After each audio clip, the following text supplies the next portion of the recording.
Oh my. All the students, so all landed on the front. Yes. Laying down, having a little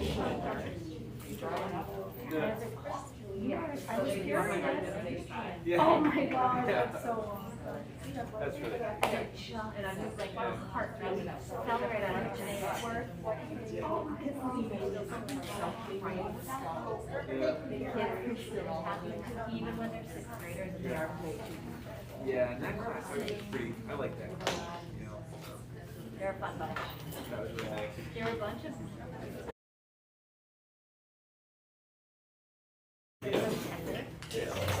We'll start with the pledge allegiance to the flag. I pledge allegiance to the flag of the United States of America and to the republic for which it stands, one nation, under God, indivisible, with liberty and justice for all.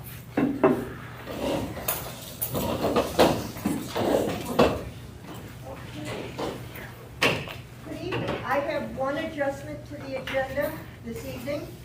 It'll become item number 9.7 under action items, and it's CES proposal of a consideration for early release.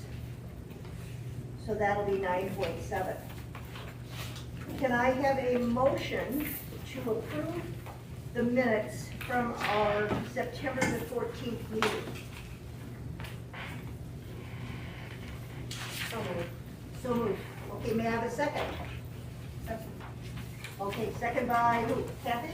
Oh, Joe. Joe. Okay, thank you. Any discussion on that? Any corrections or adjustments to that?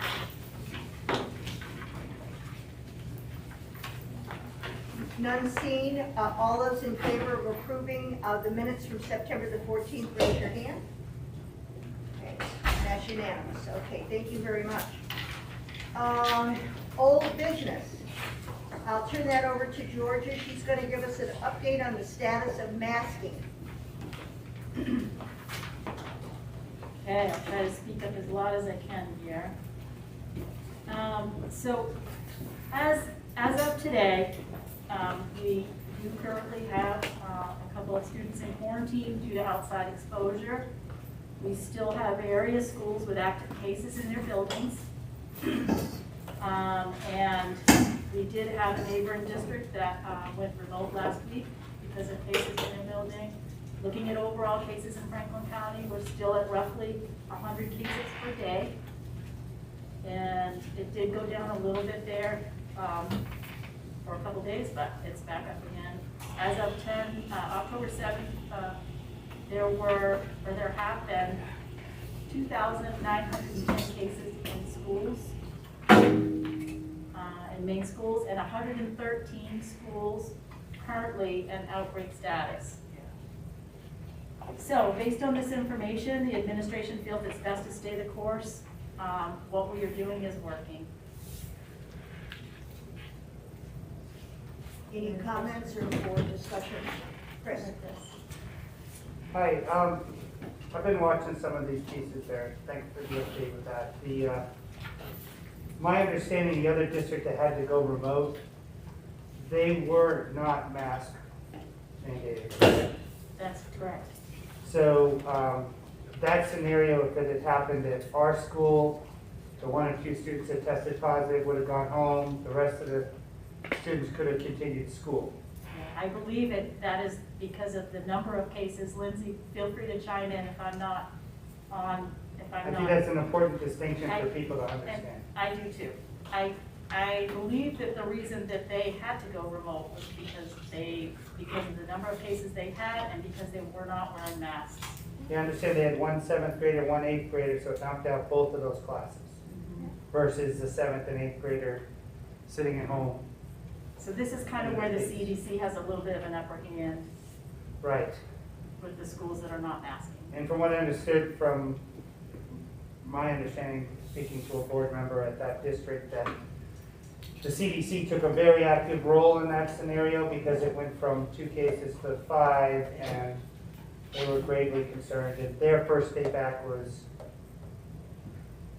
today, I think, or supposed to be, and, I believe they're still dealing with cases. right, and they ended up having to give up several events and fundraisers because of it.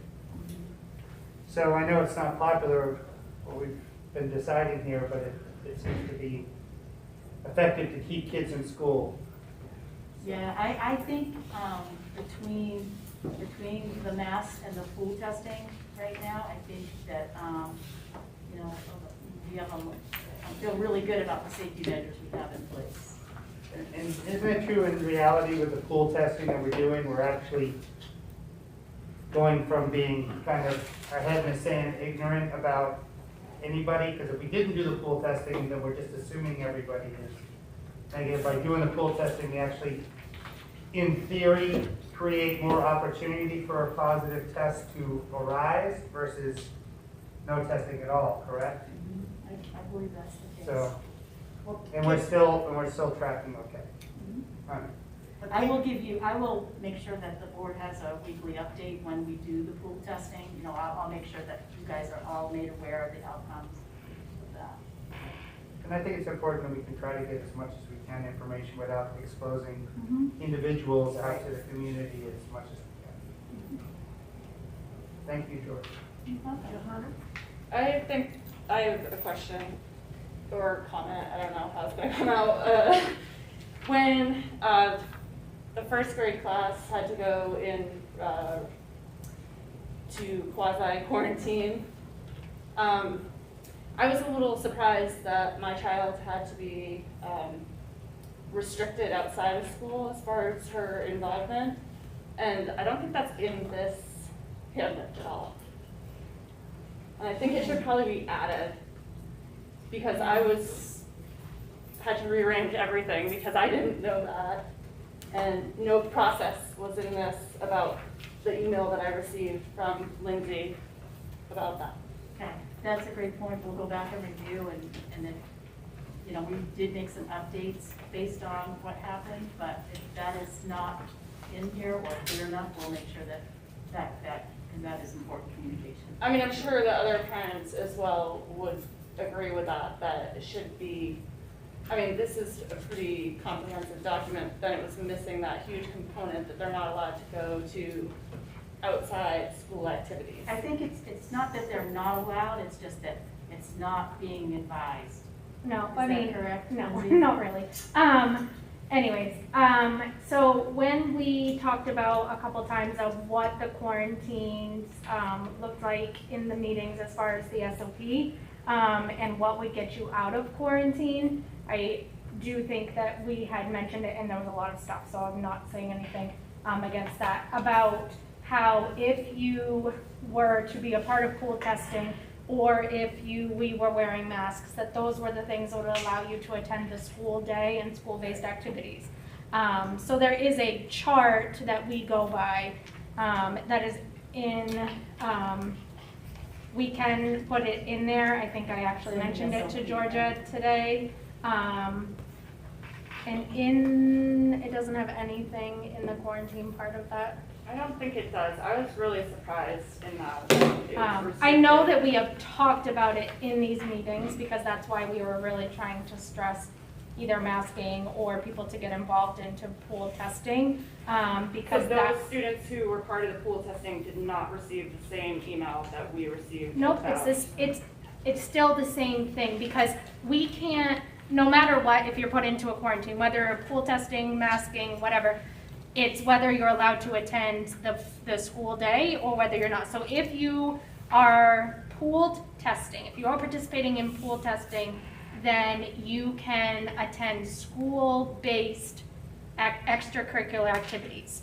The only school-based extracurricular activities that are part of the school right now are sports, the outing club, the math team, and drama.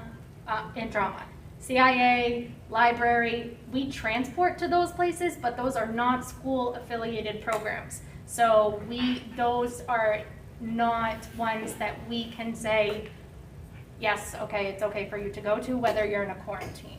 It's only if you're in pool testing is the only way that you can attend those. after-school activities, Okay. which doesn't really pertain to elementary. It's more for middle school So and that high school. comes directly from the CDC, that's not a school No. policy. Nope, it's in But it the was- SOP. Pass through the school as information to us. Yes, yeah. I Okay. mean, it's in the SOP. That's how we determine, like, the SOP is what gives us all the, has to quarantine, who doesn't have to quarantine, who can attend this, like, these activities, and who can, yeah, it's very confusing. It does say, if It's you a lot, look but- at the bottom of page 4, it does say close contacts must quarantine for 10 days from COVID-19 exposure from school and school activities, except if at least one of the following conditions applies to them. Yeah, I But it thought there doesn't was say some, anything about non-school sponsored. well, yeah, so It school didn't say activities. anything in this about non-school sponsored activities that the CDC was requiring that our children, if placed in quarantine, should not be partaking in extracurricular activities, whether they're school sponsored or not. Right.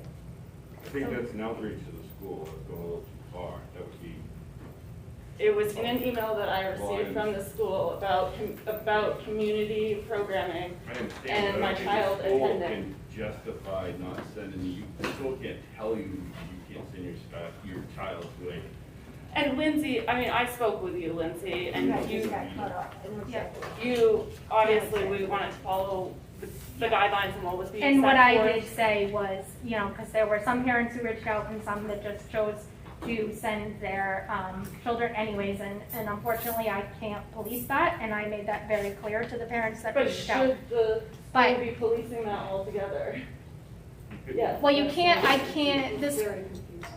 The school Well, can I only called for police clarification, school but why are they activities. passing this, why is the school passing on what they're allowed to and not allowed to do in the community? The CDC should be.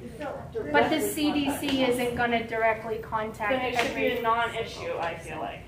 I feel like it should be a non-issue. Well, I still have to send the information out regardless. That letter that was sent is like a sample letter from the CDC to give the information, because we are when it happens in school, it's the school, it's my job and administration, if I need their help, to do all of that contact tracing and to get all of the information out. The only part that the CDC really gets involved in is the SARA alert system. Once you identify the close contacts, who checks in on, like, it's the text message or email alert that you'll get for the 10 days that your child is supposed to do a modified quarantine. Everything else I send out on behalf of the CDC and the school. So I need to ask a clarifying question, Lindsay. Yep. Then what I'm hearing you say is, because we have these 2 safety measures in place, pool testing and mandated masking, Mm-hmm. when this situation occurred, all of the children who were in that classroom were enabled to still be in the classroom without going into quarantine because they had been masked and they had been individually then tested in the pool. They also could then participate in every school-based activity that you just listed out that were after-school programs, but that were run by the school itself. Only if they were in pool testing can you do If that. well, in this case, that was the case, because they No. were in a classroom where pool testing was taking place, No. Okay, so I'm gonna explain the pool testing and how this works. I don't think that's the question. No, she's saying not everybody in the class gets to do it just because there's pool testing happening in I the understand that, class. but we're getting off, the train's getting off the tracks here. No, I And know, the I'm core just question answering her that she question. asked, Yeah. can we go back to that Yes, question please, first? And then we can go to I'm these just other wondering why questions? that email that I received pertaining to my child was not clearly spelled out in this book.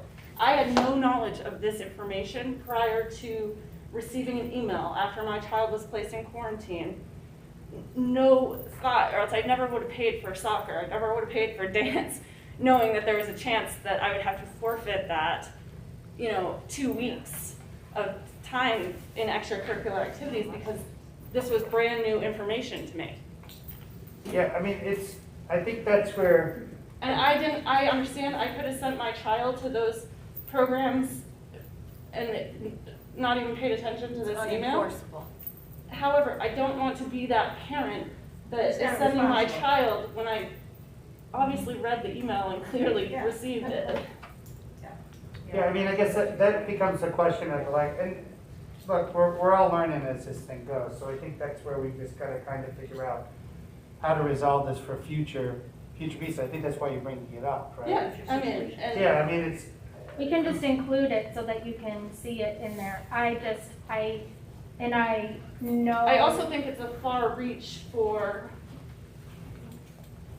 yeah, and I the think- school to be giving that information about what's, you know, the community quarantining of my child who's participating in these sports and activities with other children that they're already sharing a classroom space with. Right, because the language reads clearly, it just says, currently your student can reserve going out into the community sports and activities on such and such a date, as long as they do not have symptoms and have not tested positive. So I guess, to clarify that, we could say, per the CDC suggestions, your student shouldn't do that, but it's at the parent's discretion, correct? I mean, I don't know how we can, as a school, It has to dictate be that. parental. But let's face it, I mean, the average parent reads this, they get something directly from the administration. They're going to try to, most of us try to toe the rope and follow the rules. Right. And so I think we should get that clarified, and it's not to beat up on anybody at all. I just think that, again, we're talking about other liabilities and other things.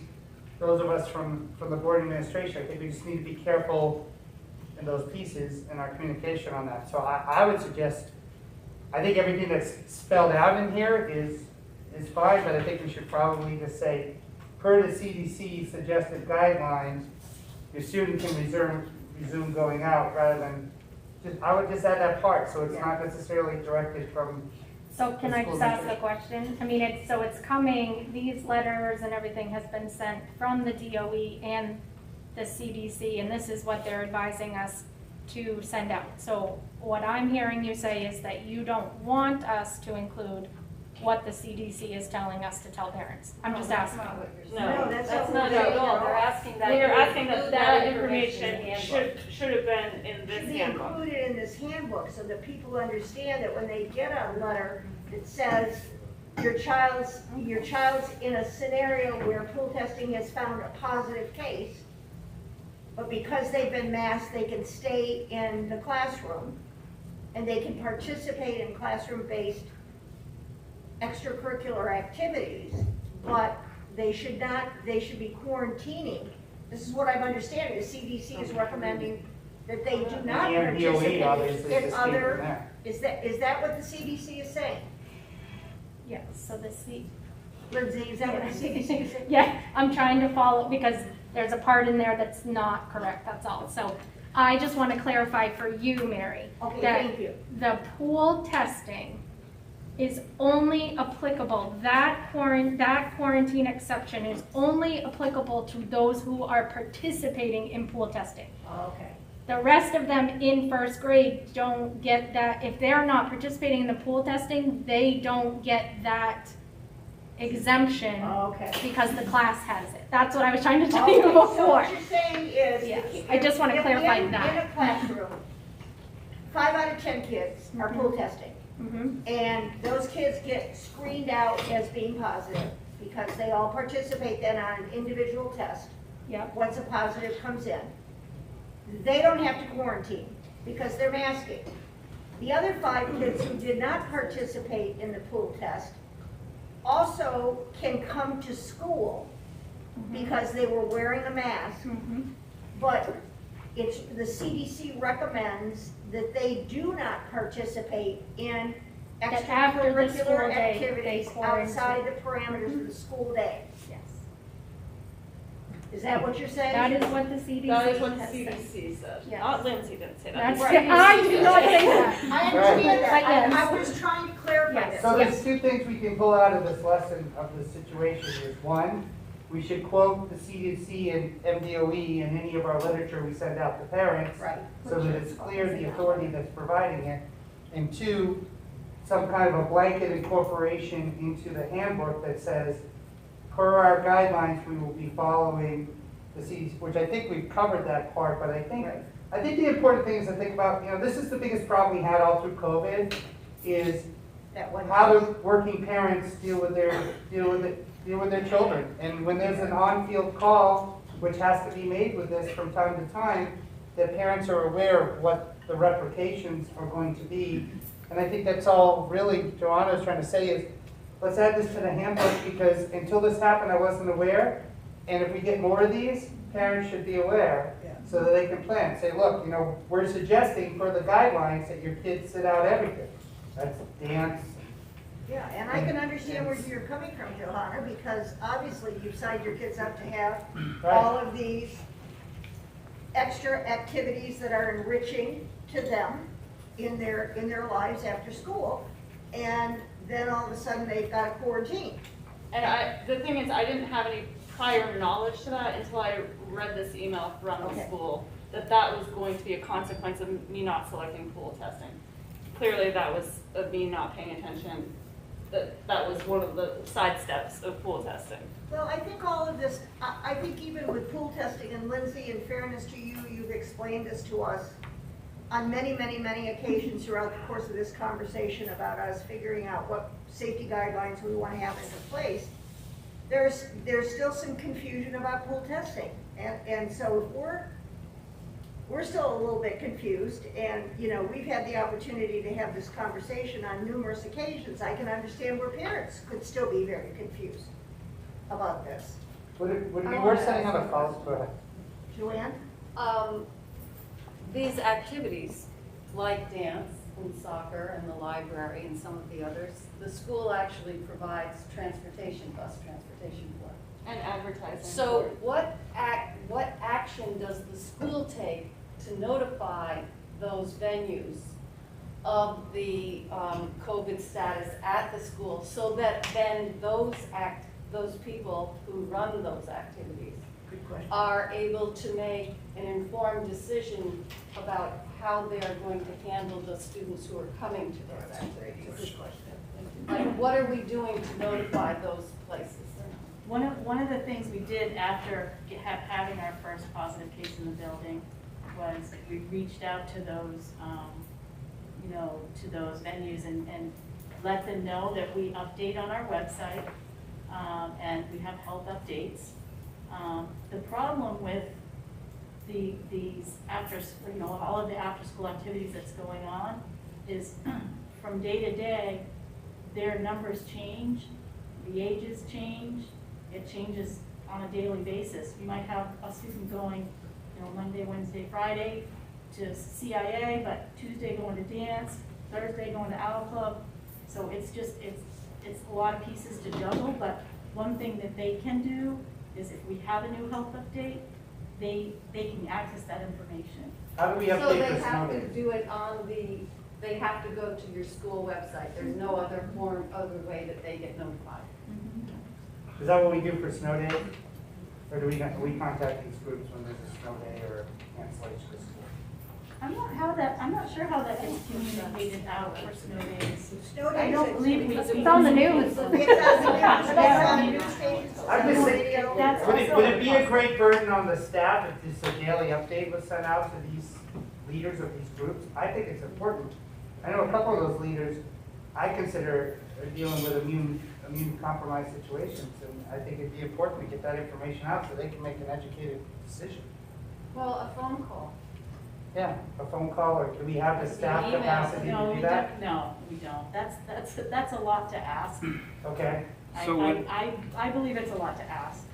So when I called CIA and Owl Club and said, we talked about the case, I said, what we're gonna do every day, usually we'll know by mid-morning, we'll have our health notice on our website, and they were very thankful, and they thought that was a great way for them to check an update. I didn't call dance, and our two big ones we bus to are CIA and Owl Club. So I said, if you're wanting to have any current information, and they were both very thankful for that, thought that was a great tool for them to use. So that's. And can I just ask, at this point, this is also where it becomes, I feel like, somewhat the responsibility on the parents as far as letting them know, listen, my child was exposed. Even saying, my child was exposed at school and they're not coming today because they're in a quarantine. That in itself should prompt them to call or to, I just don't know, I'm not trying to go No, against Lindsay, it. I actually picked my son up at soccer the day that my daughter was in quarantine. And there were other I know. classmates there. Mhm. So just shy of ratting them out and calling them out Yeah. in front of people, maybe they didn't read the email. Maybe the parents are just at work and didn't receive the email. And, you know, it was, even my children asked, why is that person at soccer? Why is that person at soccer? Why can't I go? So just shy of ratting them out, like on the spot there, it just becomes a little taboo. You Well, I guys- mean, when we call them, we can't say what age I mean, we can't say that so-and-so is affected and shouldn't Right. be there either, you know? But you can say there's been a positive case in a first grade classroom, Well, can't you? I mean, If you're gonna, you don't put that on, Not what you put really, on the no. website. We have to be really careful about. So what would it say on the website? on the website, it just says that we had a positive case associated with the school and the number of contacts and such. That's what our health notice says. The only people that are really informed on what grade it actually affects is Are the the close parents Are the parents of that or the classroom? close, and even the close contacts don't necessarily know exactly who it is. It's just that your child has been identified as a close contact. You don't necessarily know who it is. In this case, people did because that person verbalized it themselves, but it's. I can't signed do out that. from it last year, but you still use the Remind system? Yeah. Because I think Remind, at least in my experience from old market days, is it's like a 97% open rate on text messages. It's a lot more effective than an email. So my thought would be is maybe if there's an updated health alert, we send a remind out and then link it, because I know you used to be able to do hyperlinks and link it to the school's website where the health alert is. And then that way parents who maybe miss an email or something, most people don't miss text messages. Right. Would be like, oh, there's a health alert. Maybe I should look at the I website. believe we have been doing that. And maybe we sent can out add an these- update if we sent out an update on our website, I believe an alert goes out on Remind to look at our website. Does it? Not all, not for No. everything. No, I think it has to be proactively. So, and that may be something where you offer to some of these leaders of the other groups out there that they could be, I know you can have guests on the Remind, that you could add those dance instructors and those people to the Remind list so that they could get it. And that, I think, would be the least amount of labor effort, because if you could do that, then that gets it to a lot of people in a short period of time and directs them to the proper information that's been posted Okay, and that's crafted by your health Excellent professional. suggestion. And I have to make an apology. I skipped right over public comment, and I have someone in the back who would like to make a statement or Yes. ask a question. Yes, please. Feel free. Just listening to you guys talk, it seems like there's going to be no end in sight. Like, when do we return to normalcy? It's been a year and a half now since it started. Out of 50 states, we're Maine, and we're at the bottom 48 state. Like, we're like the safest state out of 50. So, and then you take Franklin County, like we're way up here in northern Maine, and we're acting like we're in York County or Cumberland County or Portland or Boston. So I really think that maybe we should I don't know, go against the norm here and start making some proactive decisions to be normal. You know, let kids see facial expressions, and maybe we should have a vote to go back to recommended, because we already did vote on that once, and I don't see why we can't get back to that and ignore some of these guidelines, you know? Do you want to respond to it?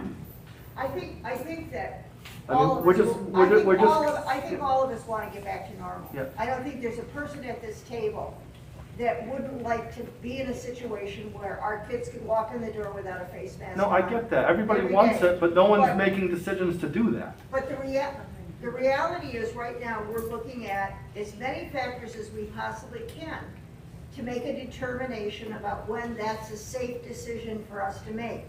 None of us anticipates that this masking mandate's gonna be in place the entire school year. We're very hopeful that the factors are gonna occur that the county will no longer be red, that there won't be that many cases of COVID in Maine, that there won't be that many schools that are in outbreak status, that there won't be that many cases in our county. That's part of the profile of information that we collect to make that decision. And the reality is, I think all of us feel that we want to err on the side of being cautious. We've already had a case in the building. As a result of that, nobody had to stay out of school. Our primary concern is that we keep kids in school as much as we possibly can. And as a result of masking, nobody had to be quarantined. That classroom did not have to go on Zoom for a 10-day period of time. And so don't walk away with the impression that we're never going to make a decision to make masking only recommended.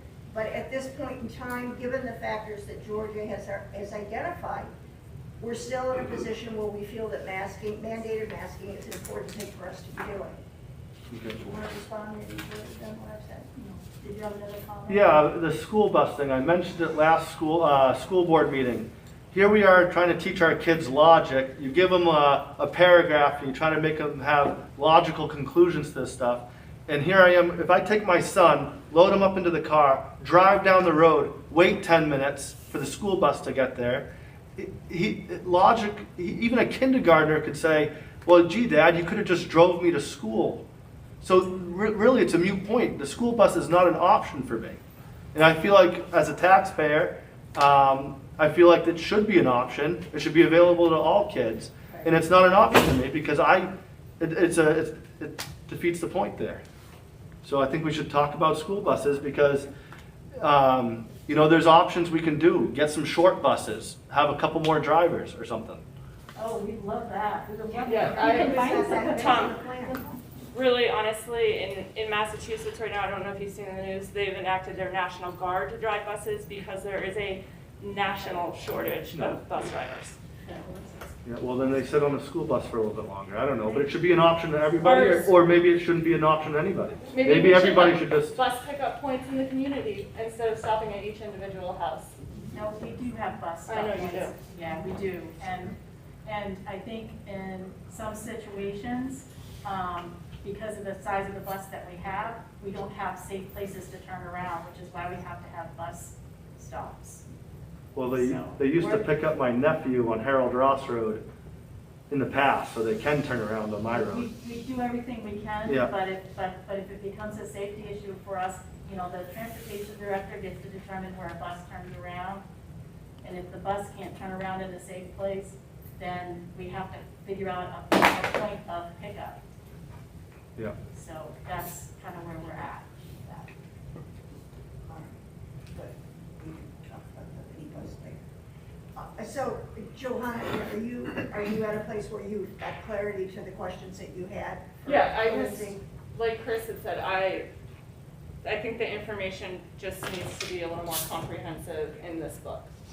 And I think the remind system is a good idea.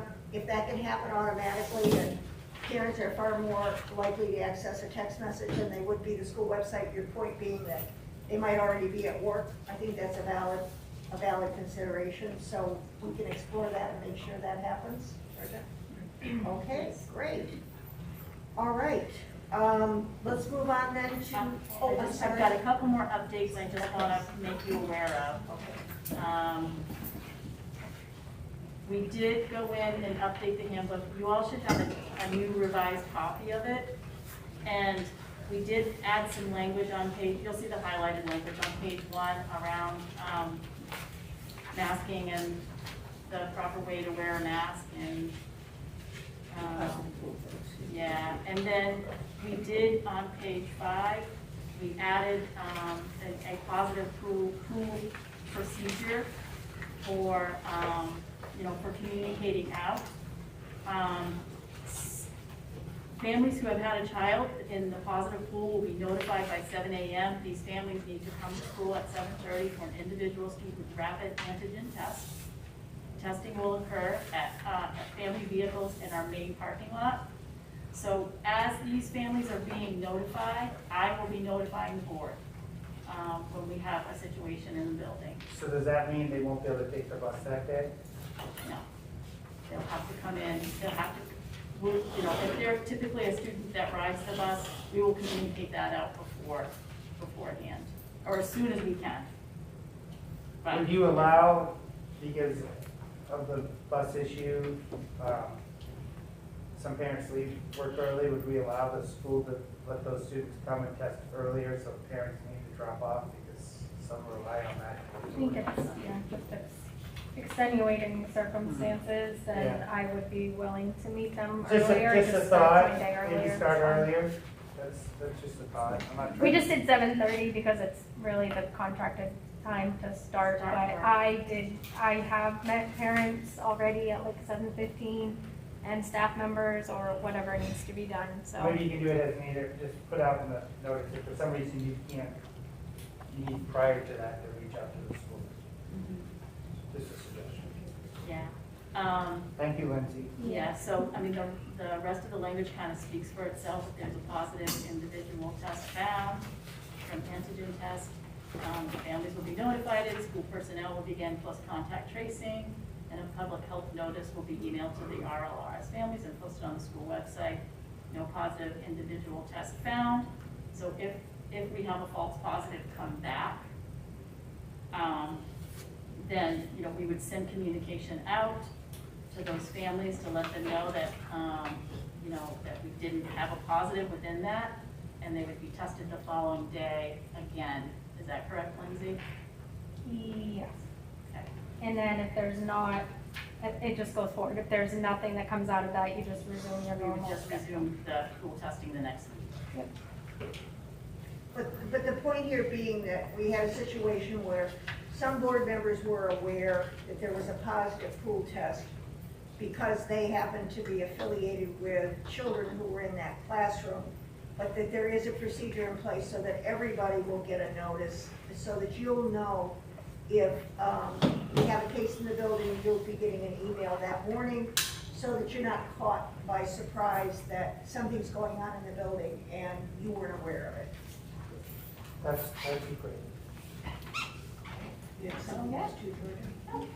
That's it? That's it. Okay, great, thank you. All right, so just a very quick comment from me as chair. It was with regret that I accepted Jessica Butcher's resignation from the board. She took a new work position, and that's going to require a great deal of time, as well as juggling that with her family needs. So I told her that we value very much her being on the board as both a parent and a community member, and she's hopeful that she'll be able to rejoin us on the board at some point in time in the future, and I encourage her to keep in contact with us and keep us apprised of what's going on and what she's thinking about with respect to that. So we have an open position in Rangeley, so if you know of anybody or you want to promote that, keep us posted, let us know, and we'll move forward, and hopefully we can fill that position again. How does one apply to this? You can just go to the town office, actually, and apply right at your town office. And Okay, it's so if a finished. person's interested, they contact their town office, and then they have to get a petition and have, in the case of Rangeley, or Sandy River, what did we have to have, Joanne? 4 signatures or 5 signatures, I believe? I did 3 signatures? Actually, But slightly it's different different in procedure in Rangeley. Rangeley, man. I'm sorry? It's a slightly different procedure in Rangeley. In Rangeley than it is in the All we planning need is commissions? people to reach out if they're interested in filling the position. The Board of Selectmen then review that, they make a Okay. decision, and they appoint somebody to finish out this year, not the term. Right, And then we have a new election in June for the Exactly. remainder of the term. yeah, if you're And that's filling the, a that's the vacant, procedure in Rangeley. yeah, if you're filling a vacancy slot, you only fill it till the end of the school year, Correct. until July 1. You don't fill it if it was a 3-year term and that person is leaving in the first year. You're not on the board then for another 2 years beyond that. In Sandy River, and I'm not sure the other plantations, we had to take out paperwork and get 3 signatures, and then if we had those 3 signatures, it went back to the town clerk, and then she swore us in. So I imagine it maybe looks a little bit different in each place, but I guess all you have to do is let the selectmen know in Rangeley. But it might be an incentive for somebody who doesn't want to make a 3-year commitment, but is Right. willing to finish Would this be year. willing to help us out for the remainder of It's the a school bigger year. pool of people when, That's how I got Absolutely, started. good point. right? Okay, Me too. Seth, Georgia, do you have an update? Georgia, do you have anything? Yeah, Yeah. if I can go Oh, sure, okay. under the superintendent. Oh, I'm sorry. No, you're fine. I just wanted to talk a little bit about I mentioned it the past couple board meetings about the ESSER, American Relief Funds, grant, that we have in place, or hopefully we'll have in place soon. The grant was completed, it was sent in, and I kind of just, I wanted to let you all know how some of the surveys came back. We surveyed staff on how they would like to see this money spent, and these were some of their responses. As you can see, additional custodians, I'm sorry for the misspell on that, outdoor classroom, more fun days built in, happy students excel more in school, more storage space, natural playground choices for pre-K, self-student thinking shop, more professional development for outdoor learning, support for school garden, more maple trees, leaf equipment, That's a kitchen long term. supplies. Renovation project for the middle school science lab to a large classroom. And you'll see, I think, as I go through this, you'll sort of see some common threads in what was sent out to the families. Bathroom and running water in the portable, a special theater, like classroom for music, outdoor performance space, smart board in the library, some new library shelving, additional support staff to help support academics and social emotional needs, updated fitness equipment. For parents, we had 20 responses. They said outdoor classroom, outdoor eating space, primary after-school program, more experiential outdoor education, anything they see, I like this one, anything they see fit. We have an amazing school and they always do what's right. Enrichment activities to support SEL and connectedness among students and staff, raises for teachers, new bus, renovation in the middle school science classroom, classroom instruction that will excel student learning such as PT programming, new lockers, the elementary wing needs a little refresh in the hallway, updated furniture, extra classroom space so that we don't have to go remote again, educational tools for hands-on learning. And then students, we had quite a response from our students. We had 57, and art supplies on new auditorium, outdoor classroom, new laptops for high school, a food vending machine, rec room, more money for the theater department, playground equipment, van for teams to travel that is more comfortable, expand the parking lot, indoor basketball court that is open to the public, workout gym, room space for eating, football teaming gear, garden supplies, more books in the classroom, more unisex bathrooms, an outdoor track, new desks, civil rights club, student lounge with television, class pets, strawberry milk. I love that. Strawberry milk, get that and drink it. Climbing rope, some classroom pets. And this was, I didn't write this one verbatim, but it was classroom pets. Please.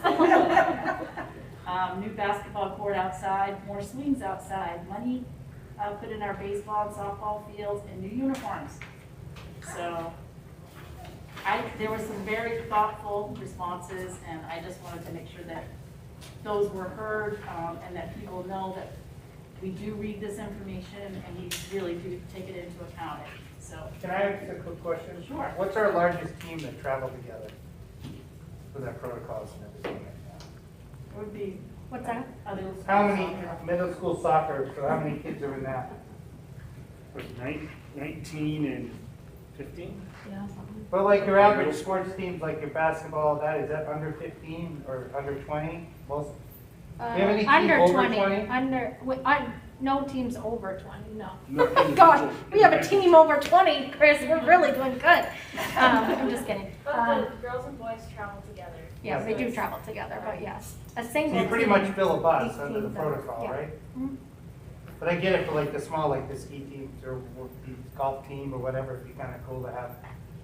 And there was Yes. a couple of those nice vans they've done up at Saddleback, which are pretty nice, which you seat like 18 to 20 people, shuttle vans. That's what Pretty we're bad to have. looking into right now. We're looking Minivan. into one of those that will seat was it 14? Yeah. Or It's a 10? white bus, Right.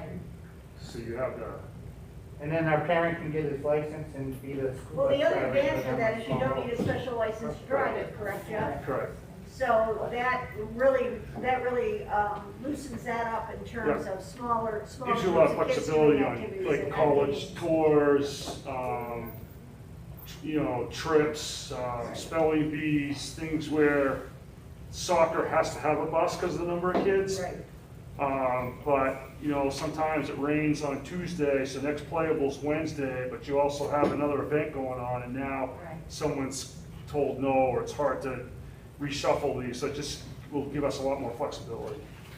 There's different licensing for those smaller bands, Yes. right? Yeah, You because- don't need a big vehicle You don't need your license. CDL because it's under. We gotta have like a -0, I remember that, I take a defensive driving class to drive one. Get under 0. Yeah, so, yeah, I'm all set. Okay, Cool. Seth, Okay, I'll try to get through this. So in your packets, you'll see this wonderful graph from this. Seth worked a long time on this, the state of Maine. Wonderful reporting. They have click here for a printable.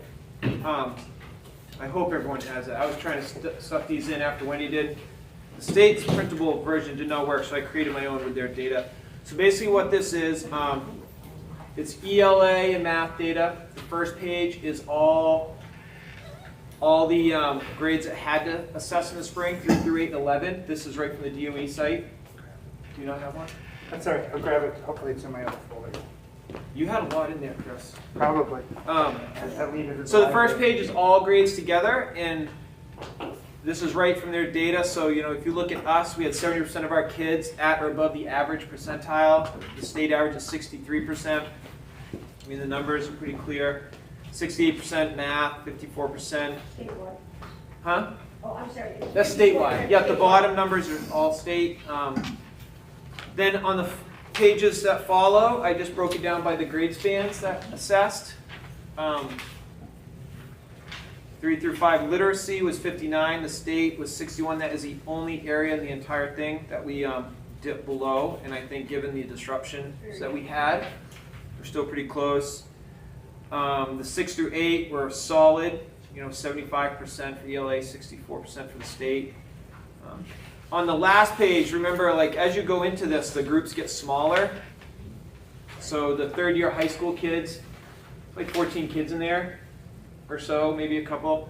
So that's a particularly strong group, and it shows in their numbers of 87%. And you look at the high is like 20, I know, sorry about the 27% in the high on ELA and 43% in math were in the high. That's a really strong class. That's what happens here with our data. When you break it down to class, it can go like this from year to year. It's just what happens here a lot. But yeah, I was just really happy with this. This just came out. There's no science data up yet. Have the It's kids actually mid-October. Have the kids actually taken the science portion? Oh, they took it in May. They took it in May, and you still haven't heard. But it's when we used to do the Empower, we wouldn't even get our literacy stuff until November, and Right. that it wasn't useful data, and that's why this is better because this just came out, but we had real time when we assess. If we assess a kid today, we have the data tomorrow in house. So, but I was happy with this. I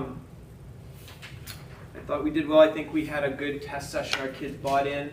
Schools are struggling around the state with, this year they required it. We're wrapping up hopefully this week.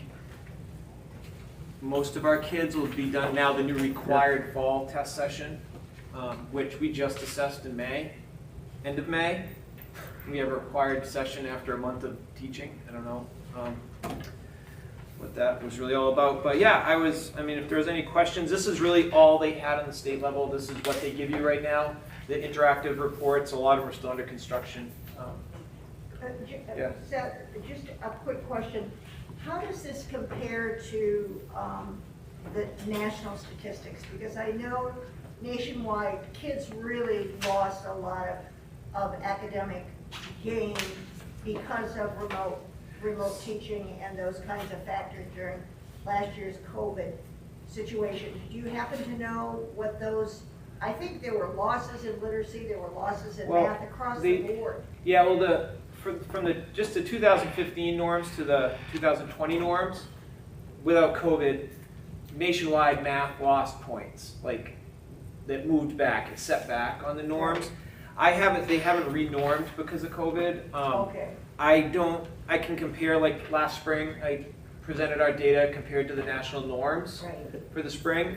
But this is just state level. They don't show, like, they don't do this chart for everyone in the country, like all, the 4 million, whatever kids, I don't know how many kids take this, lots and lots. But yeah, the norms did slide just from 2015 to 2020. We fell Well, I know back. there was a lot of chatter, and different statistics were thrown around about, national loss in math and literacy because of remote teaching. And I know that you really focused on math in particular last year with your professional development, and it's extremely impressive, the gains that you realized in spite of the amount of remote learning that actually transpired in the building during last year. I think we did really, I really think well. you did extremely Especially well. we had one group of youngsters and they struggled in math, and from that workshop day, we targeted instruction, did groupings, and they did this fun activity to try to build Sundays, and they went up from like 170 to 189, I don't know, something like that, Really in a norm as a group. Yeah, so those little targeted instruction, it takes time to do that, but I think we did really, really well, given what we're up against. Given all the you know, circumstances Yeah, you were dealing with, yeah. Thank you, sir. welcome. So that's that. Any other, Chris? Seth, maybe it's not possible because of the computer software, but I was wondering if we could get, when you post these next time, if we can just, even if you handwrite in the corner, the sample number, like how many students in 3 I don't through want 5? it that, I can't do that. I don't think we have a big enough sample size. Could possibly identify kids, like if I have a class of 10. I Oh, usually really? don't, with those low numbers, don't identify So, numbers with such do a we small know the sample. difference between 59 and 61? Is that one kid testing? Oh, that definitely could be. Yeah. That could be one student. Oh, yeah, there. I'm yeah. just trying to give Yeah. some perspective. Now, usually one, when my one load- kid has a bad day and it drops us below the Oh, average. yeah. Oh, well, no, this is what we have too. You have one kid that takes it 15 minutes. Yeah. And you're like, done. Basically a group of, but we did really well, and what I did find out, we had some rapid guessers this time. I can reassess, and there's this long form I could fill out to remove the score I wanted to, or I just leave both, and the state does it for me. They pick the most valid score, which I agree with. They just look at the breakdown of it and the standard deviation, and to me, that makes sense, because it's going to pick up the bad score and it saves me a lot of paperwork. This whole issue of class size But- is a really relevant one, because I can remember when we first developed the MEA back in '84, we had long conversations about not even reporting data to schools on class sizes of 12 and under. Yeah. So you guys Right. might not have even gotten data initially on the MEA Like- because of your small class sizes. Yeah, and I have to click certain settings in NUIA's to even get it to give me reports for class sizes under 10. And the NUIAs It's are very about different student because identification. They're really trying to establish an instructional level. They're not really Yeah. trying to eliminate through harder and harder questions. They're trying to identify where kids are actually at. Yeah, and like Chris, like you don't know all the kids, but you like say this got into somebody's hands and they know a class where they could be like, oh, so that one kid could have been this person. Oh, we know these two kids are probably these two. Right. And like, Or it could be enough to yeah. identify. Well, I just saw with 3 grades, it was enough of a sample point that with Yeah. those that you felt it was enough, you could list that. I mean, I get it with That probably was one What- student. Yeah, Yes, well, yeah. what I found interesting in this data, just looking at it is I think obviously area of concern would be with the literacy in the 3 through 5. I mean, between the low and the low average and 34%, it's definitely, if you take those 3 bars and look, there's a good chunk in that area that is a little bit overall slightly average to underperforming. Right. And then the other one that really grabbed me was on the 3rd year high school, where you look at almost half the kids were through the high percentile, which is clearly relevant to some of your strategies that were implemented from before. So it's interesting. I mean, and I just hope the staff doesn't let it either way overly affect, but just to be like, hey, you know, this is just, these are wide guideposts to kind of figure out where there's improvement, where there's isn't. I mean, it's, I don't see it as a discouraging thing, more it's just kind of, it's a snapshot, and then we can kind of move in those directions to try to say, okay, well, geez, you know, in the 3 through 5, obviously we dealt with a lot of challenges with the COVID piece, you know, try to set some goals on that piece, because if you look at what's interesting on the state level with the literacy, it's just about balanced through each barcode. And for us, we're hedged up a little bit more there. So, I mean, I think it's important to use the data, but also not get consumed by the data. I don't know if that makes any sense.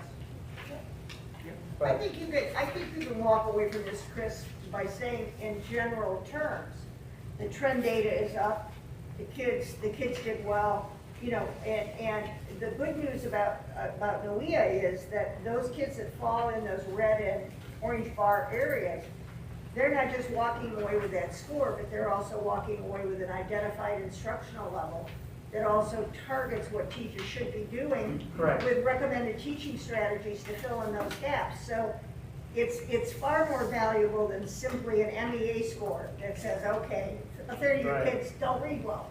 I mean, this really targets where they are instructionally and makes recommendations about what should be done to improve their instructional status. So I think that's the inherent value of NWEA.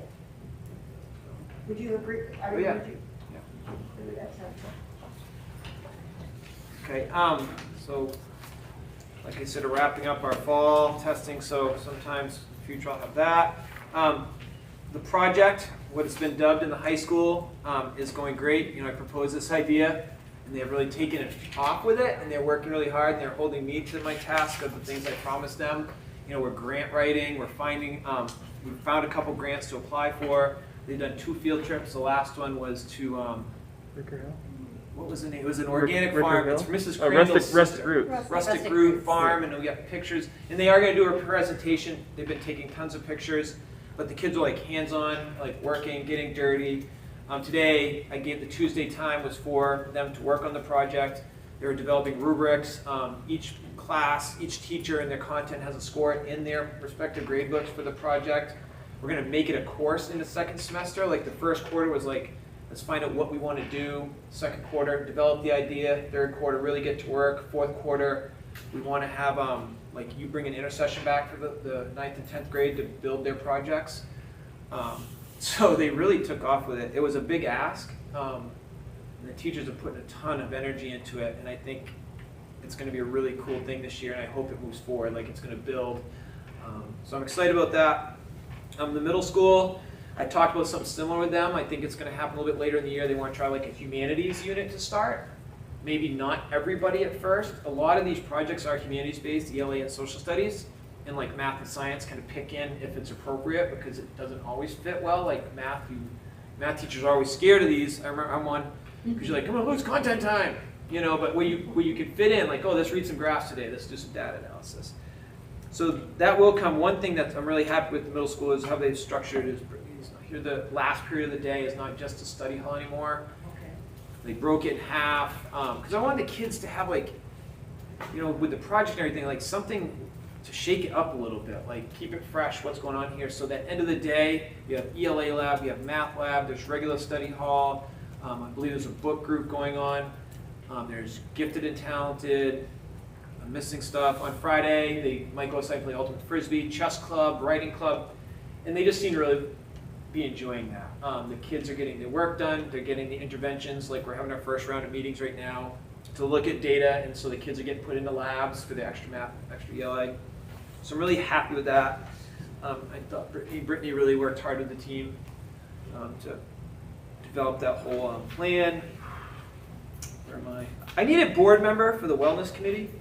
Board member for what? For a wellness committee, we have to, oh, there we go. We just have to review our, I'm glad you offered, because now here it comes. Usually we have to look at our policy and review our plan, but last year, like at the last minute, I'm like, triennial review of our policy, so we're also going to meet to review our policy, and it's just like a, check the box off process we have to. Yeah, Yeah, we'll write that send down. you an Somebody write that email.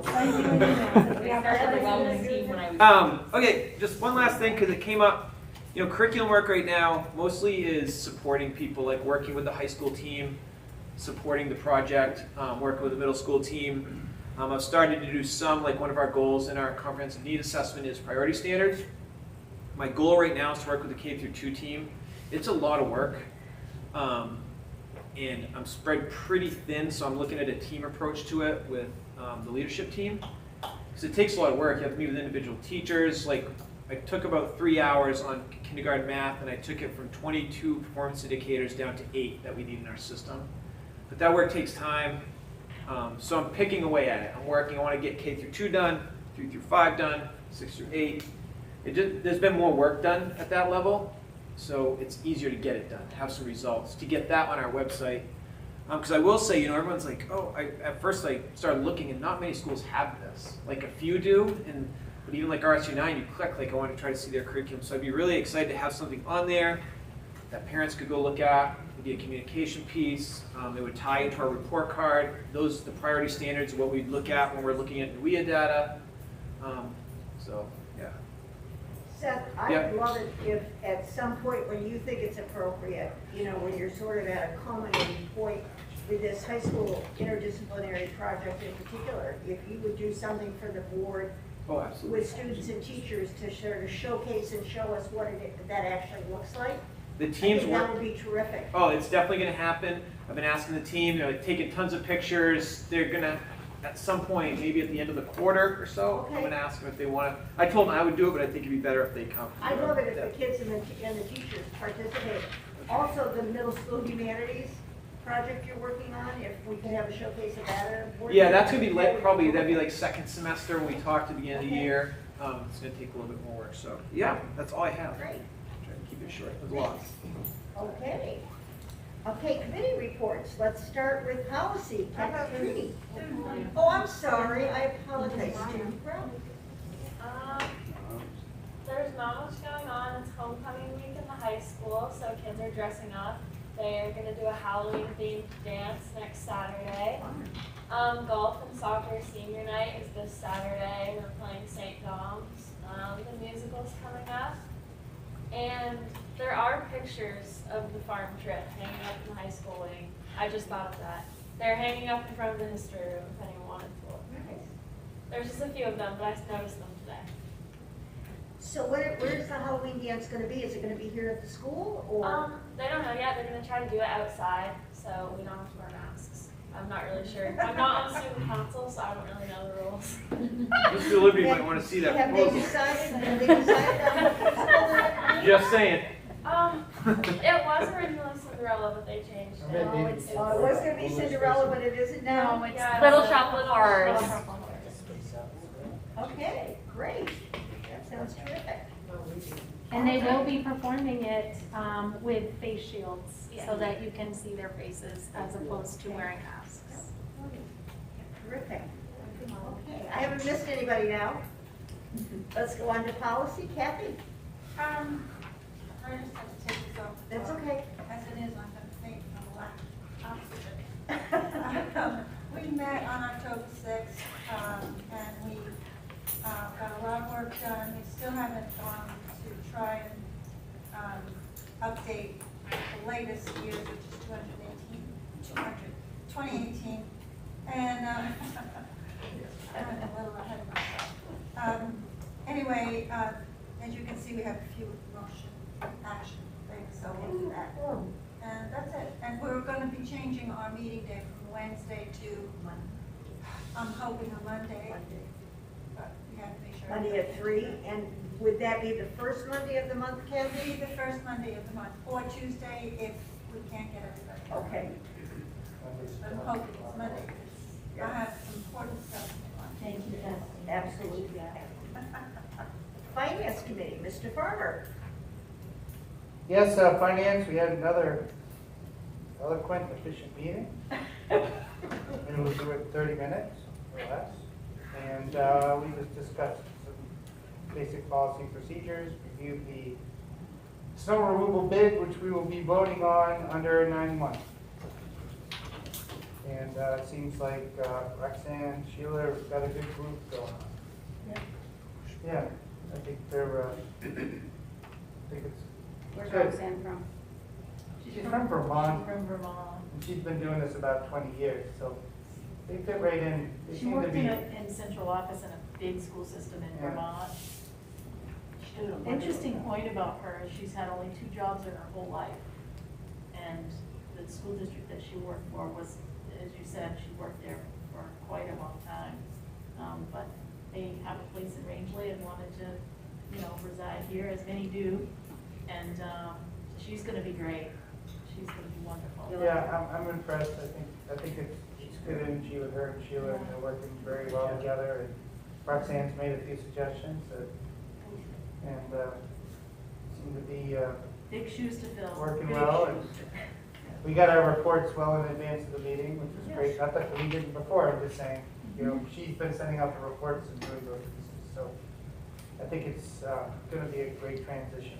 And you notice you had made a percentile request, another line of data on percentiles, and she Yeah, managed it to program that and to provide that to us a week in advance, so that was terrific. No, actually, more than a week in advance. Yeah. Yeah, so we're good. I think we're moving in a great direction now.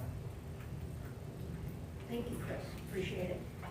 Facilities Committee was headed by Jessica, and due to Jessica's resignation, Deb Ladd has graciously agreed to chair that committee in the future. Do you want to say a little something, Deb? We did not meet last Thursday because I was working at the golf course and actually enjoyed dinner from Joanna and her crew. They catered that lovely meal for us, but we will plan to meet the first Thursday of every month at 5 o'clock in this conference room here. So the next meeting is the first Thursday in October, whatever date that is.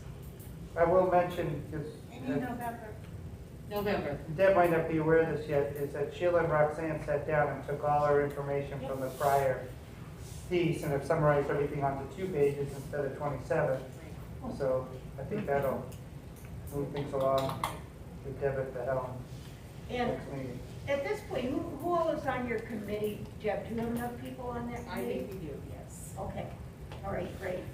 And negotiations were, we settled the support staff contract at the end of the summer. We don't have another contract coming up, teacher contract, until next year. We'll begin that process, so we're in great shape right now. Appointments, resignations, nominations, and transfers. Georgia? I have none at the moment. Okay. All right, let's move into action items then. Action item 9.1 is approval of the snow removal bid. And can I have a motion for that, and then we'll discuss it? Chris, so moved. A second? Kathy, thank you. Discussion. Chris, do you want to talk us through this? For the public to understand, there was some confusion of the bid process that went out last time. People thought it was A or B versus A and B. So we put it out to bid again to start on the process. The bid wasn't, because the last one we were not able to meet contractually. So it went out to bid a second time. We received only 1 bid this time as well, which is M&H Logging. The bid amount is $45,888. And that's what we have to vote on. So either that or board is shoveling.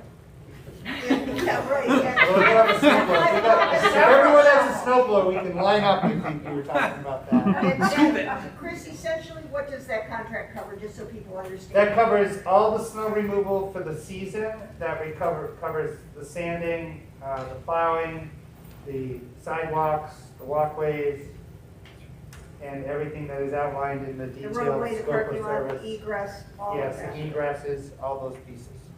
And that's done early in the morning, right, Chris, Yeah, it's done early in the morning. It's done on the days that has to be done on the days if there's any student activities. All of that's outlined in the contract. And all those things have been clarified, I think, to the good point. It is more than we've had to spend historically in the past, so we'll have to do some some efficiencies worked over the year to try to offset the additional cost. But with only one bid and the town not showing any interest, we are where we are.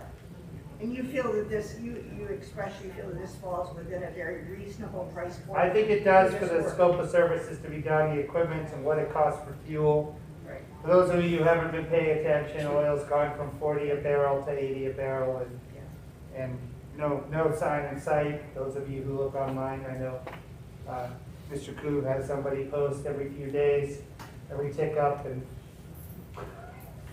we started under $2, and I think regular fuel oil is at like $3.10. So diesel's a component of that. So I think it's gonna be a rough year for diesel costs. So I'm sure that's built into their factor. We're paying a fixed price for the season, so I'm a big fan of that because then we know what our costs are. Right. That's our cost. Okay. If it snows a lot, we win. If it doesn't snow much, they win. Well, that's a risk you run when you set a fixed But I price. think fixed cost is the way to go for this one. Absolutely. Any other discussion around that, or questions for Chris? For the contract? Call the question. Okay, so we'll take a vote. All those in favor of accepting this contract? Okay, unanimous. Terrific. Okay, thank you very much. Motion to adopt. I'll move, these are all policy areas, Kathy, so I'll turn this over to you.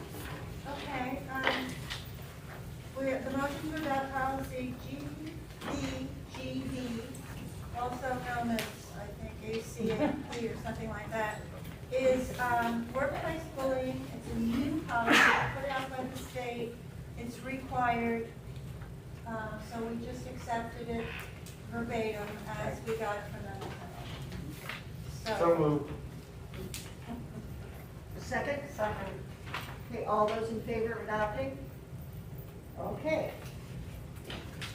The next policy, BCC, is on nepotism, and it was also revised, it was revised by MSNA to include certain optional language. And which one first? BCC. Nepotism. And so we went over all the optional language that the MSNA suggested and decided to accept this optional language, which is exceptions for spouses of board members in volunteer position only. And also I should point out that this is temporary. If all this language will be effective only until the end of school year 2024. Right, then it has to be Right, revised. and then they will revise it and we'll have to look at it again. So essentially what the policy says, Kathy, is that spouses of board members cannot be in a position where there's any kind of monetary gain on their part. But we've added that language, that there is an exception that spouses of board members can volunteer in the school. Right. I think our whole feeling about that was that there are just a lot of people that we would like to have volunteer. Right. And some of them may be spouses of us, so, we'd like to be able to take advantage of that. All right, any other conversation or questions? All those So in favor? will this allow too then, if somebody is currently volunteering and their spouse wishes to serve on school board, is it the reverse as well?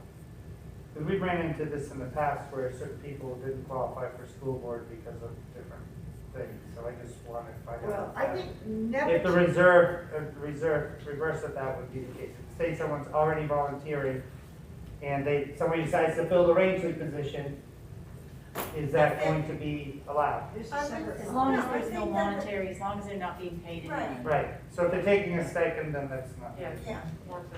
But I think there are separate issues with nepotism issues with respect to being a member of a board. For example, you can't be the mother of a teacher in the building, or be married to a coach who's receiving a stipend for that coaching position. So There are some Yeah, additional parameters. I don't agree with that one. I think that one's ridiculous.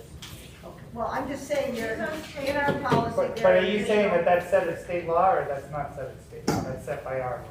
I think it's in our policy handbook, but I don't know whether that comes because of state law or not. You want me to, I'll look that up and I'll let you know. Yeah, I'd love to revisit that, because I think we've Okay. got other people who are willing to volunteer as school board members, but because their spouse was a coach or something like that they weren't able to do that. And I know that, I got clarification that, which I didn't know, which some people knew before, was that, you know, if you're serving in other positions, like you can be on a board of selectmen, but also on the school board, you're only paid from the town, those type of things. But there were some people who thought they couldn't serve that way, so I'm glad that, Well, the more we get that clarified, I think the better, because I think it's really hard right now to get people to serve on this board. And I'm grateful for every single person who's sitting here doing this, because it's not easy right now.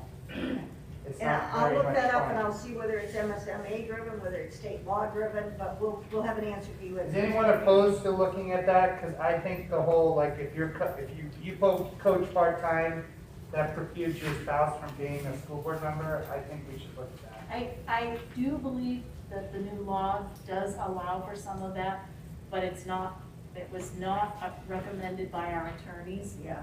to go down that road because it becomes subjective. Well, I understand, Yeah. and Bill Stuckmeyer and I haven't always agreed on everything, so I'd like to look into it. Okay, we'll get it, but we'll have an answer for you on that, okay? That'd be awesome, thank you. Okay, you're welcome. I move we accept this policy as it's written. All those in favor? Terrific, okay. Well, here's something close to that is, where's that one now? It's policy, BCD board member conflict of interest. And, we went through that and accepted 2 changes to our policy on conflict of interest. One was a code of conduct for federally funded projects. Yeah. When a board member participates in the selection, award, or administration of a contract that is supported by a federal award, the board member shall also comply with the board's policy, DJH, purchasing and contracting procurement staff code of conduct. So we added that to conflict of interest, and we added employment. A member of the board or spouse member may not be an employee in a public school within the jurisdiction of the board to which the member is elected. But that's always been like It's always been like that, It's just that they state law. clarified the language, I guess. And other than that, those are the 2 revisions on this BCB. Can I have a motion to adopt this policy? So moved. Deb, can I have a second? Second. Joe? Okay, any discussion? Chris? I just think it's important that as we go through these again, I ask this again, that we underline additions or do stuff when we pass this out, so we get a red line version in the future. I still think that that's an important thing. That's something. That's something Kim would have. I just think it's the best way to do these, so that it's very clear to people. Has Kim done a red line version in the past? No. No, it's something I've asked for years, but I think it's an important thing. It's just, It's busy very lady. time consuming just to do this. Yeah. And I Kim tell you, is there's doing this it little now. button on Microsoft Word that you can hit, track changes when you go in to change the policy, and it does it all for you. Yeah, I've seen that. And you but- can print regular and clear. If it would be helpful, I'm glad to swing in and show how to do it. I mean, I'm not trying to make an extra word, but I just think it would make sense. I mean, when we adopt something that's brand new, that's a whole thing, then we know it's all that. But with some of these other ones, I just think it's better for review, or at least we get a note about it. Or maybe Kathy, could we just yellow line the pieces of it that are changed? In other words, just. That's the same thing I'm like- talking Sort of about. like in the handbook where. Yeah, just like the where handbook is done. Georgia yellow line that, I think it's a reasonable expectation. like that. Yeah. Yeah, something like that. If we're deleting a section, that would it be a gets strike condition. through. That would be a condition. And, so George should have to ask him that. We'll check into it. And you have to understand that I don't think anybody even begins to appreciate the numbers of hours that Kathy puts into this policy work before she ever comes to a committee meeting. I mean, it's hours and hours and hours and hours of And I appreciate comparing. everything she's doing there. I appreciate everything she's doing there. I'm just trying to work efficiently because we all have our Yep. different jobs that we Yep. do, and it makes it easier to review. It's common practice in the professional world. We'll sit with Kim and we'll see what we can do. We'll sit with Kim and see what we can do. That's true. Okay, so did we vote on that? Yep. Hey, did we take a vote on that? No, we didn't. No, you did not. Okay, thank you. All those in favor of adopting the policy? BCD. Thank you. All right, child find, it's real easy. This particular one, MSA is updated only the first paragraph, and I should probably send everybody my notes from our meeting, and then it would be easy.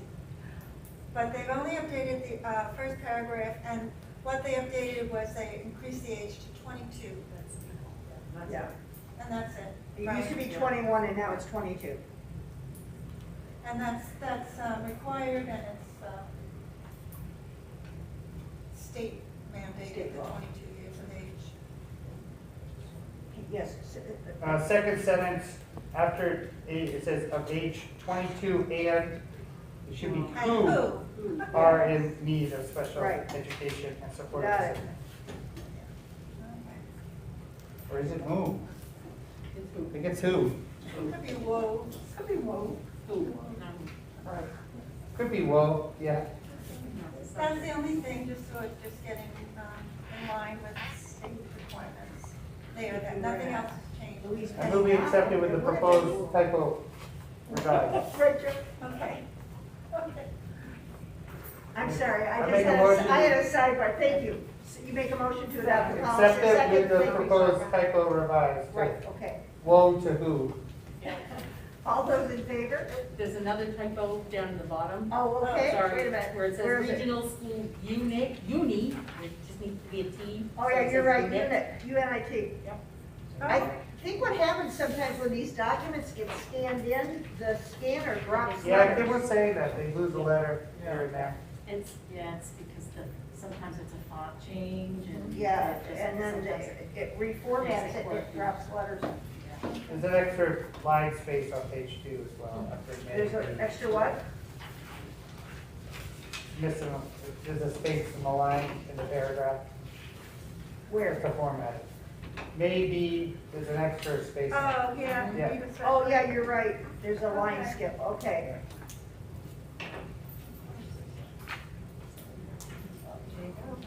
Yeah, you should, yeah. So could we have a motion to adopt this policy with those 3 changes being corrected? I so move. Thank you. Second? Any other discussion? All those in favor? All right, Kathy. The final one is JKAA-R. This is also been revised by MSMA, and it's a required policy, and they.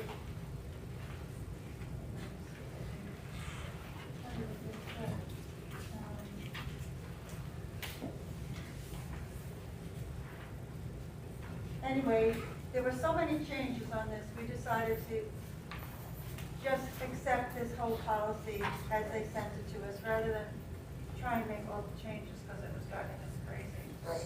So essentially, we dropped our policy We and dropped we our adopted MSMA's language because of all the changes that they Yeah. had incorporated. So this is all brand, in other words, there would be no yellow line in this, this is all brand new. Can I have a motion to adopt this policy? Okay, second, okay, any discussion? All those in favor? Okay, Thank you, Kathy. Seth, 9.7, consideration of early release. So, thank you. I know I'll keep this as brief as possible. I did put something in your folders, just a quick rundown. It was a pretty simple survey. So, I presented this to Georgia in August because from my first tenure here to now, we have Tuesday, we have all these things we want to do. You got like an hour and a half. By the time the kids are gone, you get settled. We just never get anywhere. That time's really good for like quick team meetings like today. The high school team worked on the project. But when it comes to like the bigger curriculum work, the can just continuously gets kicked down the road because it's time to do it. And some people, you know, like you can see, like some people had the idea of like it should just be done on their own time. Well, I mean, we have a contract when people work. Some people thought the summertime, we do some in the summer, but you can't, like, you don't have set times in the summer when people have to come to work. People put in for summer curricular time. They said at the end of the day, like extend, you know, pay people after day. Well, that's more demand on the budget. So, you know, we did this last year, and those 11:30 days in the beginning were just around remote. But as we got back to school and got things rolling, we were using that time for planning, like the K through 5 math stuff. The teams were meeting to look at data and adjust instruction, and I think it made a big impact. We got some meaningful stuff done, and those needs are still there. You know, I'm asking for 5 of these. From my survey, the 59 families that responded, representing 72 students and a lot of multiple student families, had a 69.5% supported, 30.5% said no. As you can expect, I just summarized these. Not everyone commented, but there was a theme. Child care needs was a big one, and Georgia expressed that. We talked about that. But when I consider this, I'm trying to weigh everything, and you know, I think we can get some meaningful stuff done. So when do you sacrifice some for this? The schools meet. Another big one that showed up a lot, maybe more than child care needs, was we need school open so businesses can be open. I understand that. Lost instructional time, it would be approximately 10 hours of lost instructional time for the rest of the year. Teachers should be doing it on summertime. This was one parent was concerned that we thought we had to ask. That one kind of stuck out in there. But most of the concerns were around childcare needs and businesses need to be open, so school needs to be open. Just additional comments, there weren't many that people did a great idea, more time for teachers to tailor instruction, data supports that we support it. This one, I have to talk to Jeff because there's a very specific reason that we use Tuesdays, and it's around sports. Because the way the games line up, you never miss the same gold or green day.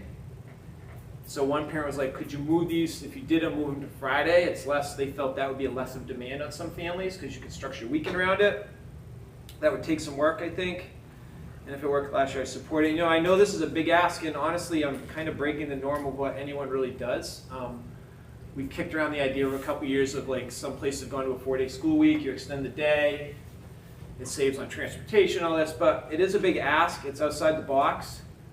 But if we want to get meaningful work done, I believe this is the way that we can do it.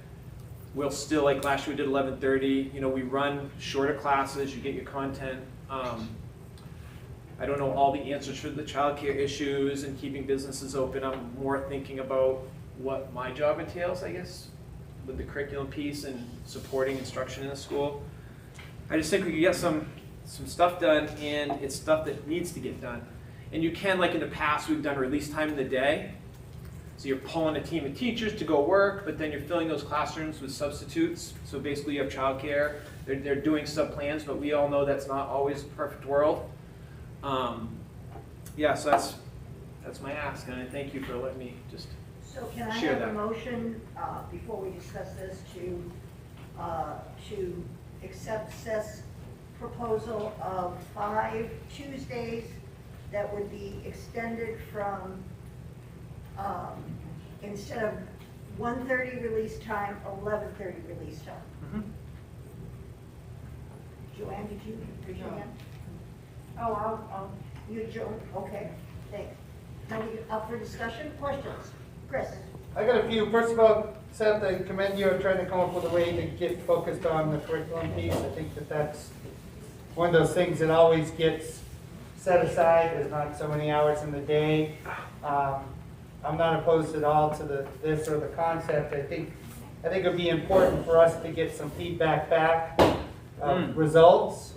So not to micromanage any of that, but just maybe a report back and say, okay, we just had this session, we accomplished X, Y, Z. I think that'll be important for the public to understand that, results are moving. Second thing I wanted to try to understand is that my understanding with curriculum, that's going to be those in pedagogical roles, correct? They'll be involved in that. How much else available staff do we have during that time frame that are not going to be involved in that curriculum? Because what I'm thinking is, let's organize some kind of a activity or something that could be done for those parents who don't have a solution, but have staff, some of those staff, if they can contractually, I don't know all the union rules, put on a different hat for a couple hours, make some kind of a fun activity that can happen, because I don't think parents are worried about as much the educational time. I think they're worried about, oh God, what am I going to do about picking up my kid? 1:30 is already tough. If we have 11:30, that makes it even tougher. So I'm throwing that out there as kind of think outside the box. And the second thing, obviously I think these are structured to kind of spread things out, but my only thought would be is you've got two or three, you've got like two that are on the third Tuesday, two that are on the first. I think it's going to require an exorbitant amount of good communication on that because it's not consistent versus if you said, okay, you know what, we're going to do it the second Tuesday of every month for these 6 months, so that way parents can try to get it in their head to plan to say, okay, yeah, that second Tuesday is going to be an 11:30 versus a 1:30. And I will admit, what I did there was knowing this, like how the school year flows, I did was kind of random with it. I was like, all right, if this is here, that, but we could. I'm not saying maybe there's a method. But that's why it was so that. random. I was really. But random. I was just trying to say, just parents trying to plan, if they go, okay, yeah, that second Tuesday is going to be 2 hours short, they can plan for that each month, and if we can offer something with the staff that aren't doing that to do some kind of activity, say, hey parents, we're shutting at 11:30, but there is going to be staff members covering, so there's a group study hall or there's a group activity that can be done from 11:30 to 1:30. I know that's going to require, I don't know how with the feeding issue, I'm guessing that would be a problem because if you do 11:30, then you don't have to do lunch. No, we'd still do lunch. We'd just do like we did last year. We'd take. So that was going to be my question, Seth. So if you give the kids lunch, this constitutes a full school day, correct? Yes, and that's honestly, I didn't add that in here. There was a concern about lunch. And we would do it, yeah, you got to feed. We would do 11:30 like we did last year with the bag lunches that got So sent. you give the kids a bag lunch, Yep. would they be allowed to eat that on the bus? No, they take it Take it home. home? Yeah. Okay. And how's that going? Go ahead. Oh, there's a question Yeah. over here. I'm sorry, I apologize. Kathy or Amber, you had a question? Well, this is going to be bad, but being the teacher for so many years, and I'm so, feel so much about curriculum. And I know how hard it is to, as Seth said, okay, we have a day, the kids are leaving, but at the end of the day, to get everybody together. I'm just wondering, based on a year of pandemic and the teachers trying so hard, why isn't every Tuesday an early release day of 11:30 for the year? I can't argue that would be amazing. If there's any teachers on YouTube right now. Some schools are going to a 4-day work week. I mean, the teachers have to, I don't even know, when was mapping last done? What's that? Content mapping, when was that last done? We were working on it before the pandemic. We Which were is digging into it. all curriculum. So you have the kid not doing well in math in the high school, and if you aren't, I'm just using math, but we could do science, because that was my area, let's use science. Then you map back 5th grade, 6th grade, 7th grade. What was the curriculum? Who did it? How was it done? You don't have time to do this mapping on one day of 1:30 and then, I mean, yeah, this is a great Band-Aid approach, and I know childcare is a big thing.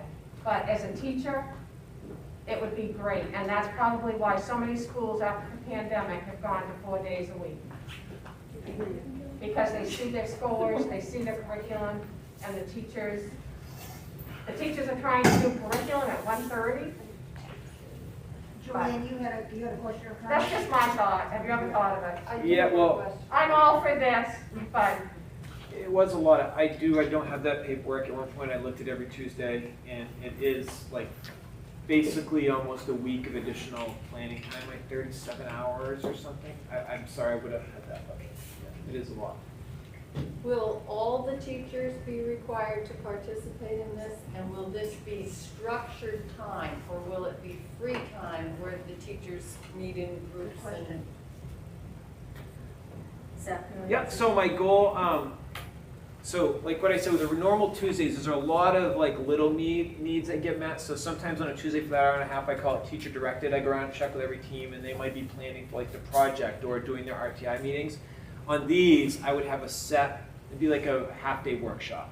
Okay. I would have teams, I would have outcomes that I would like. And, you know, we could have some staff. I was thinking of some stuff, like if special ed was working on they could use some time too, but I do like the idea of looking at staff in a creative way. But no, it'd be like a half-day workshop. This is a structured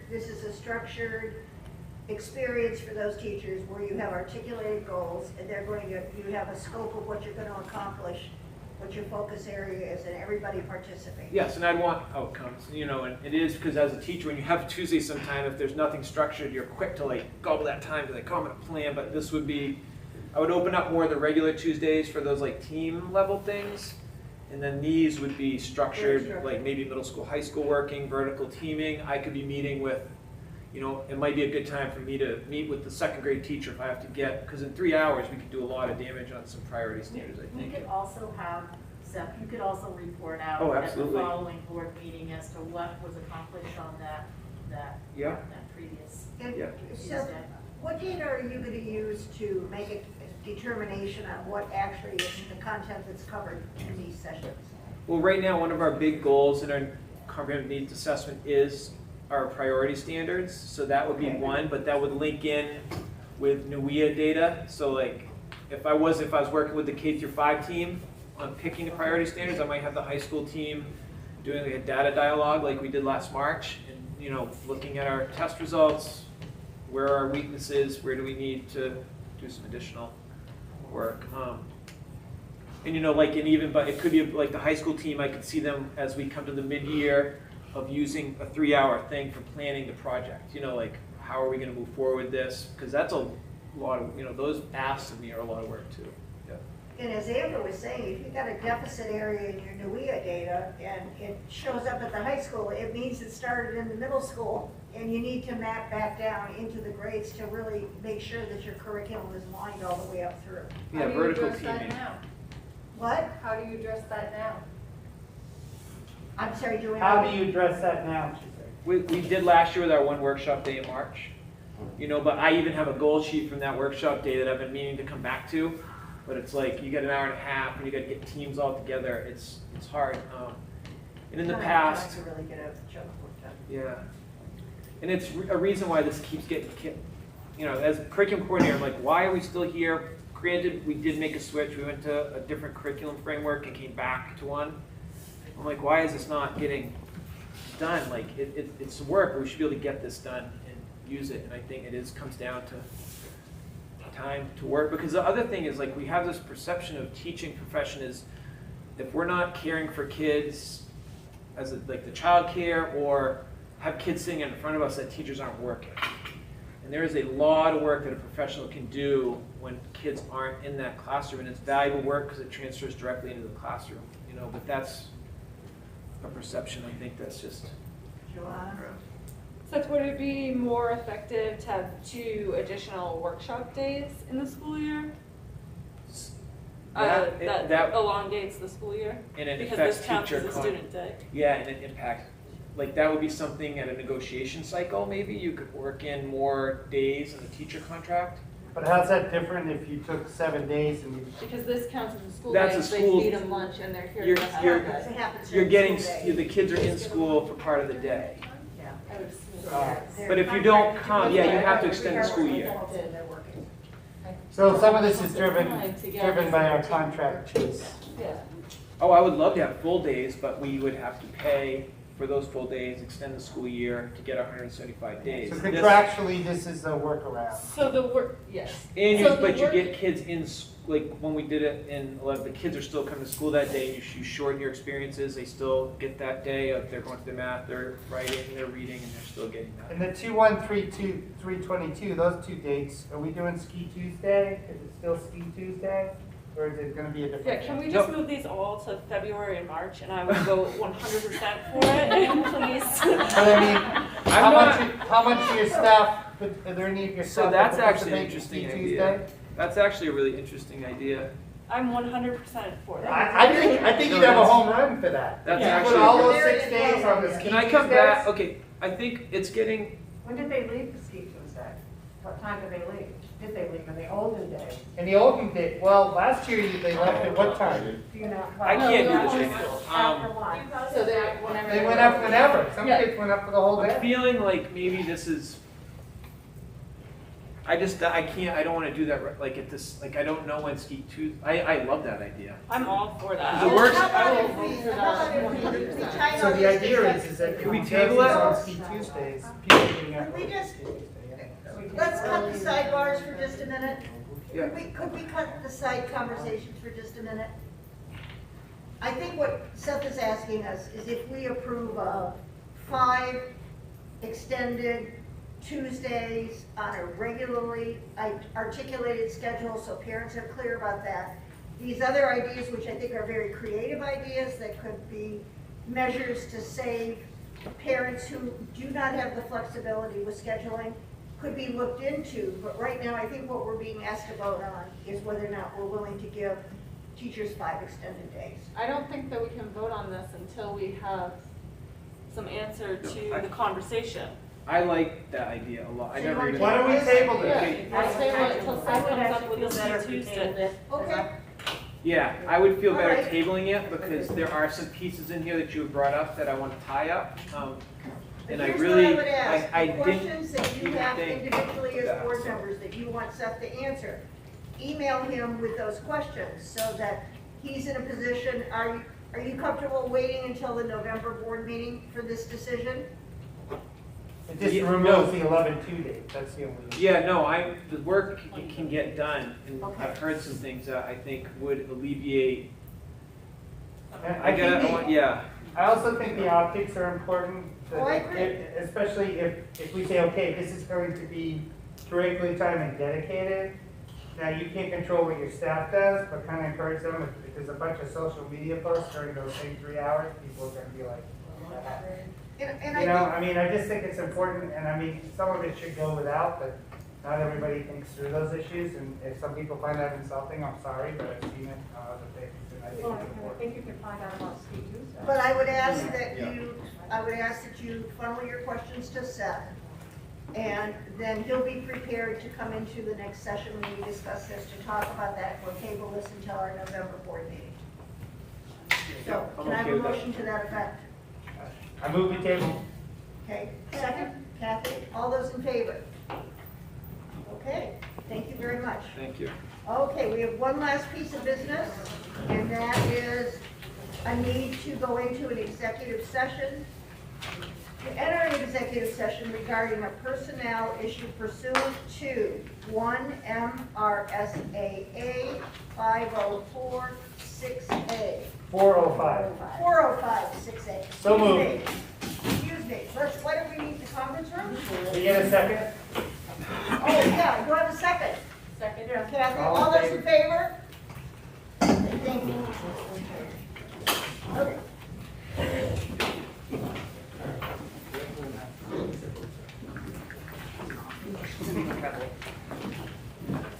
all that. I got it. We need some chairs. Rocking and rolling. Can't see you. Yeah, we got it. You did. God, that was 25 years.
Yeah. Not October 15th, man, don't turn it Yeah, on we could yet. do something special. Oh, yeah. That's the rule, damn Like it. Larry Bird thing. We could be down by 20. If he hasn't fouled out, we got a chance. Totally. Right. 10 minutes to go, we got a chance.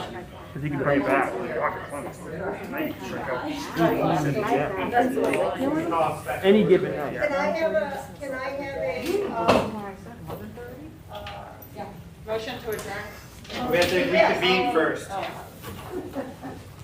excuse me? We have to reconvene, we just finished. Yes, can I have a motion to reconvene the meeting? Second? Second? All in favor? Aye. Okay, can I have a motion to adjourn? Second? Second. No action. Okay, all in favor?